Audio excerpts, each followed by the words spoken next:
Die ma van 'n tienerseun wat dood is nadat hy glo by 'n sogenaamde opleidingskamp buite vereniging gemartel is, sê nie een van die betrokkenes het ooit vir haar gesê hulle is jammer nie. Die kampeienaar en 'n sogenaamde sersant staan nou tereg weens die moord op die 15-jarige Raymond Buys. Die streekhof en vereniging het die afgelope 2 dae getuienis gehoor oor wat met Buys by die Echo Wild Game Rangers kamp gebeur het. Hy was bewusteloos toe Alex de Koker en Michael Erasmus hom in Maart 2011 by die Medikliniek in vereniging afgelaai het. Hy is na 4 weke in 'n koma oorlede. Sy ma, Wilna Buys, en stiefpa Gys Neser het die week gehoor hoe hy met water gegooi en geskok is, hoe hy met 'n graaf geslaan is, met kookwater gebrand is en vasgeketting geslaap het. Wilna Buys sê sy het nie woorde om te beskryf hoe dit vir haar is om te hoor waar die haar seun is nie. Ons het 'n mens pyn in woorde. Erasmus is gister in kruisverhoor geneem.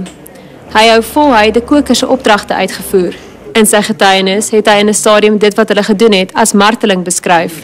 De Koker se ma Engela en sy vrou Karlien was ook in die hof. De Koker is verlede jaar met Karlien in die hofsaal getroud.